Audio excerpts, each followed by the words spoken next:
सीटें तो सब गड़बड़ स्थान है। अरे हमें कम से कम एक अच्छा सा स्थान तो दे दो।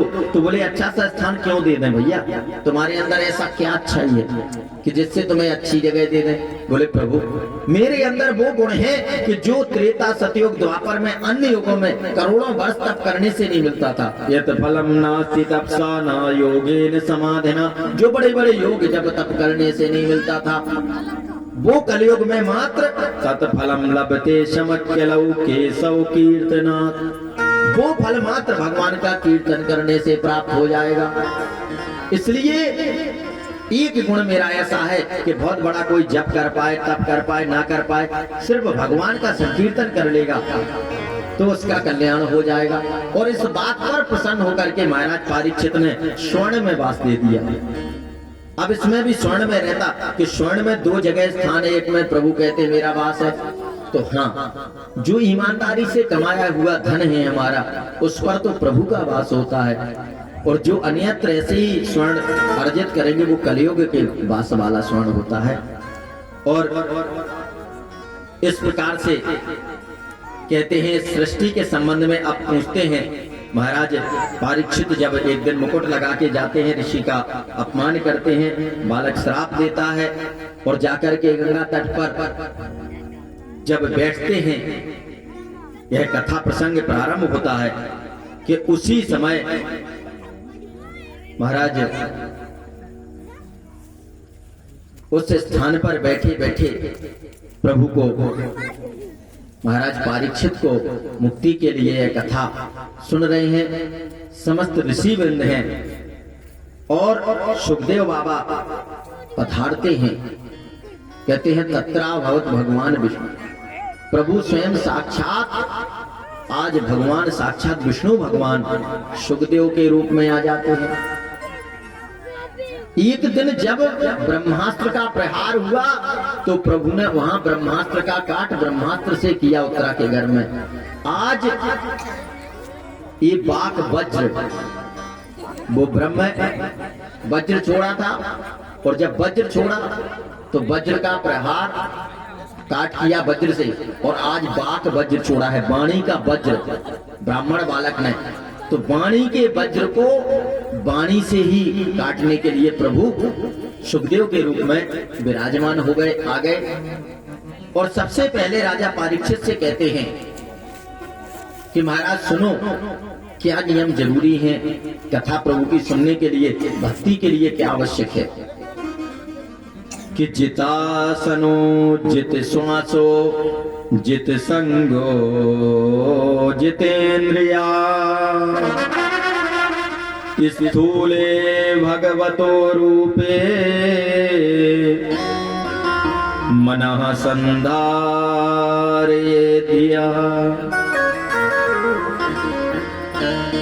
अब यहाँ चर्चा जो आती है, सबसे पहले कहते हैं कि श्रीमद् भागवत कथा सुनना है, भगवान की भक्ति सुननी है, तो जितासनो जित श्वासो। राजन सबसे पहले जितासनो आसन को जीतो। योग की चर्चा होने लगी यहाँ, इस शास्त्रों में है जिस विषय को लोगों को लगा करता कि अब वो बात और है कि जिनको योग विषय को भी नहीं पता, उन्हें लगता कि शायद ये सिर्फ दूसरा विषय था। ये भागवत कथा का विषय है योग। जितासनो आसन को जीतो। आसन कैसे जीतेंगे? एक आसन में बैठने का अभ्यास करो। क्यों? अभी हालत ये होती है महाराज, 5 मिनट ऐसे बैठे, फिर 5 मिनट बाद इस पैर को उठाया, इसके नीचे घुसेड़ा, फिर थोड़ी बाद इस पैर को उठाया, इधर कर गया, फिर जब ऐसे में काम नहीं चला, ऐसे में काम नहीं चला, तो फिर कुछ देर आगे टिक गए, फिर कुछ देर पीछे चले गए, फिर कुछ देर उठ करके टहल टहल के फिर आ गए। कहने का मतलब 2 घंटे 2.5 घंटे बैठना कठिन हो रहा। जब आप एक आसन में ही नहीं बैठ पा रहे हो और जब शरीर स्थिर नहीं कर पा रहे हो तो मन का स्थिर होना तो बहुत कठिन काम है। ये तो बहुत खतरे वाली घंटी है। मनी राम तो जाने कब बैठे यहाँ, वो जाने कहाँ हिसाब करने लगे जा करके। ये तो और खतरनाक है। पहले शरीर ही को तो स्थिर करो। तो इसलिए कहा कि जितासनो, ये धीरे धीरे बैठने का अभ्यास बनाओ। एक आसन में बैठने का ज्यादा देर तक धीरे धीरे अभ्यास हो। जित श्वास हो, फिर श्वासों पर अपने नियंत्रण प्रारंभ करो। जो श्वासें चलती है बहुत तेज गति से चलती है, धीरे धीरे श्वास जा रही है, धीरे धीरे आ रही है। अब फिर वो प्राणायाम की विधि पर जाओगे तो श्वास बहुत दीर्घ होने लगती है। जैसे जैसे आपकी श्वास आराम से चलेगी, जितनी धीमी श्वास चलेगी, जैसे जैसे श्वास आपकी स्थिर होती जाएगी, वैसे वैसे आपका शरीर मन एकाग्र होता चला जाएगा। फिर जब श्वासों पर नियंत्रण आएगा तो जित संगो, फिर ये जो संसार के दुनिया के जंजाल हैं इनसे असंग हो जाओगे आप। फिर उन पर ज्यादा मन नहीं रहेगा आपका, ध्यान तो होगा जब वो काम करोगे। फिर ऐसा नहीं होगा, अभी क्या होता है, अभी तो पता चला कि नियम बता दिया गुरुजी ने, एक माला तो करना ही है। वो कह रहे थे कम से कम एक माला सबका लिया करो। अब करना है तो बैठे माला जपने को महाराज, वो इधर बैठे राम राम राम राम राम राम राम। वो दूध दे दिया कि नहीं, वो नहीं तो टाइम चूक जाएगा। राम राम राम राम राम, जल्दी से भैंसियां नसानी ऑर्डर वा दियो, राम राम राम राम राम। इधर माला शुरू और इधर काम बताना शुरू। अब माला इधर चल रही, यानी दिमाग घूम रहा चारों तरफ, माला इधर घूम रही है। वो असंग नहीं हो पा रहा उस समय, उसी से जुड़े पड़े हैं। घर का गृहस्थी का सब दिमाग घूम रहा। अरे 5 मिनट को पूजा करने को बैठे, उस समय तो भूल जाओ कम से कम, नहीं भूल पा रहे। तो जब ये श्वासों पर नियंत्रण होगा उस समय आप जिस क्षण बैठ जाओगे उसी क्षण सबसे मुक्त हो जाओगे। लगेगा कुछ है ही नहीं हमारे साथ, मन लागो मेरो यार फकीरी, उस समय पूरे फकीर हो जाओगे। और जब गद्दी पे बैठ गए तो फिर सेठ हो, कोई दिक्कत नहीं। ये हालत होगी। जितेंद्रिया, इंद्रियों पर जीत आ जाएगी आपकी। इंद्रियों पर जीत इसलिए जरूरी है, ये रसना वासना, ये जो इंद्रियां है ना, ये कानों से, आंखों से, जीभ से, नाक से, त्वचा से, ये जो 5 हमारी ज्ञानेंद्रियां है ना, ये सुख चाहती हैं, इन्हें सुख मिलता। कैसा? कोई सुंदर वस्तु दिखती है, कुछ सुंदर दिखता है तो सुंदरता को आंखें देखना पसंद करती हैं,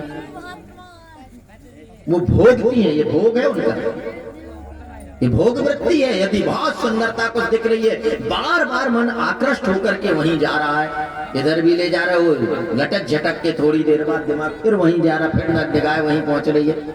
फिर थोड़ी देर इधर उधर देख लिया, लोग कहेंगे कितना घूर रहा है इस वस्तु को, फिर नजर वहीं जा रही है। मतलब बासों, आंखों की इंद्रियों के बसीभूत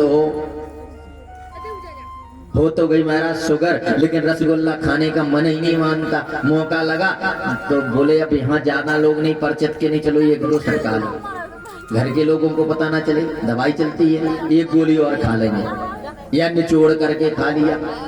ये जिह्वा पर अनेकों बार लोगों को कि ये नुकसान करेगा महाराज, करेगा तो, लेकिन चाय नहीं छोड़ सकते, चाहे प्राण चले जाए। लो पता है बीड़ी पीने से फेफड़े ध्वस्त हो रहे, वो नहीं छूटने वाले। इस जीभ पर नियंत्रण, इंद्रियों पर नियंत्रण आ जाएगा।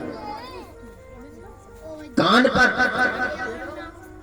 सुंदर भजन ना सुनना, गंदे गंदे गाने सुनना, ऊट पटांग की चीजें सुनना, उसमें फिर रस लेना, उसमें रस थोड़ी होता।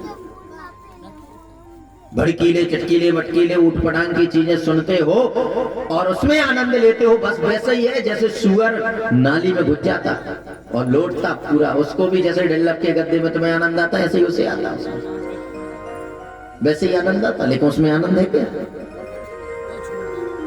इसलिए इन कानों को जब दूषित देने लगते हो तो ये दूषित हो जाती हैं इंद्रियां, कान गंदी चीजें सुनना पसंद करने लगते हैं। इसलिए इनको त्वचा से स्पर्श करके तो इन इंद्रियों पर विजय प्राप्त होगी। कब? जब आसन पर सिद्धता हो, आसन पर पकड़ बने, कम से कम 2 घंटे 1-2 घंटे बैठने का अभ्यास हो श्वासों पर। और जब भी बैठो कोशिश करो कि रीढ़ की हड्डी सामान्य स्थिति, ना तो अकड़ के और ना झुके। ये स्थिति भी गड़बड़ है और ये भी गड़बड़ है, अकड़ भी गड़बड़ है। सामान्य सहज स्थिति में धीरे धीरे अभ्यास हो जाएगा, आप सहज ही बैठेंगे जहां बैठेंगे। इसलिए बैठने का श्वासों पर धीरे धीरे कभी भी है ध्यान श्वास पर आते जाते। इसका एक और सरल तरीका जो सिद्ध संत हैं, कुछ अच्छे महात्मा हैं, कहते हैं महाराज हम तो श्वासों पर, वो लोग तो अपना नाम उच्चारण से ही कर लेते, कहते सांस जा रही है राधे, सांस छूट रही है राधे, राधे श्याम बोलते, कोई राधे राधे बोलते, कोई सीताराम बोलते। तो सांस जो जा रही है उसी श्वास के साथ राधे श्याम सीताराम राधे श्याम सीता चलते जा रहे हैं, श्वास चली जा रही है, उसी में मन में अंदर में अजप अजप चल रहा है। तो धीरे धीरे वो जाप सांस है, फिर सांस चलते चलते जाप चलने लगता है। और जहां प्रभु नाम चला तो नियंत्रण जल्दी आने लगता है, बड़ी तेज कंट्रोलिंग होती है, क्योंकि उनसे ज्यादा बड़ा ड्राइवर कंट्रोल करने वाला तो धरती पे कोई है नहीं, सृष्टि में ही। तो महाराज इस प्रकार से बताया कि जब आप आसनों को प्राप्त कर लोगे, जितेंद्रिय हो जाओगे, और एक विचार हमेशा करो कि अहमे को नामे कश्चिन नाहमन्यस् कश्चितः न तम पश्यामि यस्याहं तम न पश्यामि ओ ममः। संसार में ऐसा कोई नहीं है जो मेरा हो सके, ऐसा भी कोई नहीं है जिसका मैं हो सकूं। ये सब जितने हैं सारे जगत के नाते, ये तो बस क्षणिक वाले हैं। तो प्रभु शरणागति उसकी ग्रहण करना चाहिए जो सार्थकता हो, शरण हो, जो सदा सदा से हो। इसलिए प्रभोरहम मम प्रभो प्रभोरहम मम प्रभो, सिर्फ आप ही हमारे हो और हम आपके हैं जो सदा सदा से हैं। ऐसा चित्त में भाव बन जाए। इस प्रकार से महाराज बहुत सुंदर उपदेश देते हैं और कहते हैं प्रभु का ये विराट रूप के विषय में बताते हैं कि परमात्मा का जो विराट रूप है वो क्या है। कहते हैं कि विश्व जहां तक दृष्टि जा रही है आपकी, यहां से लेकर जहां तक देख रहे हो आप, ये परमात्मा का ही स्वरूप हुआ। 14 भुवनात्मक है ये ब्रह्मांड। 7 लोक, ये जो मृत्यु लोक है ये प्रभु का कमर है, कटी प्रदेश। 7 लोक ऊपर है, ऊपर ओम भू भुवा स्वा महाजना तपा और सप्तलोक, और नीचे अतल वितल सुतल तलातल रसातल महातल पाताल। तो नीचे जो पाताल है वो तलवे हैं प्रभु के, और ये मृत्यु लोक कटी प्रदेश है। 7 लोक ऊपर 7 नीचे, इस प्रकार से 14 भुवन जो कहते हैं यह पूरा प्रभु का सारा परमात्मा का ब्रह्मांड एक स्वरूप है, विराट वपु है। और इस प्रकार से प्रभु की विराट की वर्णन करते हैं। कहते हैं कि जो उस परमात्मा के ऐसे सुंदर स्वरूप के विषय में और जिसने इतनी कृपा की, हम माँ के गर्भ में आए और माँ के गर्भ में पहुंचे ही थे कि महाराज अब वहां अंदर बताइए टिफिन लगा के किसने भेजा, सारी व्यवस्था कर दी। और कहा एक नाभि के एक कनेक्शन से पूरे शरीर को सब कुछ मिल रहा, उसी माँ के पेट से एक शरीर से दूसरा शरीर पैदा कर दिया। और पैदा हुआ बच्चा कि जहां दुग्ध का आता पता नहीं, सारे जीव जगत में जितने स्तनधारी जन्म लेते हैं माँ के स्तनों में दुग्ध आ गया। अब दूध पीना है, दांत की जरूरत नहीं तो नहीं दिए दांत। धीरे धीरे जब आंत मजबूत होने लगी तो थोड़े थोड़े दांत दे दिए।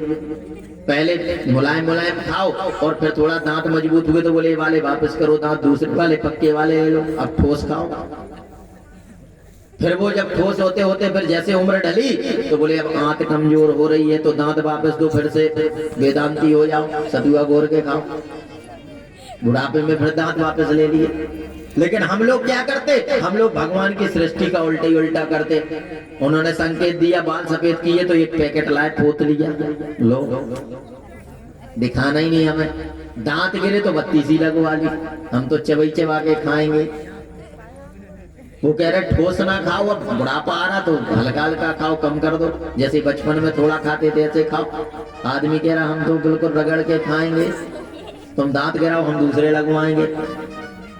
तो कहते हैं जिस परमात्मा ने ये सब कुछ दिया और यदि इसके बाद भी वो भगवान की भक्ति नहीं करता तो उनकी 4 पशुओं से तुलना की है। वो इंसान ने क्या है कि स्वाविष्ट वराहोष्ट खरई संस्तुतः पुरुषा पशु। 4 प्रकार के वो पशु हैं। कैसे पशु है महाराज? पहली उपमा कुत्ते से दी। जब कुत्ते आपस में लड़ते हुए दिखते हैं तो कहते हैं इंसान भी जब छोटी छोटी बातों को लेकर के लड़ता है तो कुत्ते देख करके बड़े प्रसन्न होते हैं। बोले इनमें और हम में कोई अंतर नहीं, एक ही बिरादरी के हैं, हम भी थोड़ी थोड़ी सी चीजों में लड़ते हैं और वैसे ही ये लड़ रहे हैं, तो जैसे ये ऐसे हम, कोई फर्क नहीं। कहते हैं महाराज दूसरा होता है शौबेट भरा है ग्रामीण सुअर।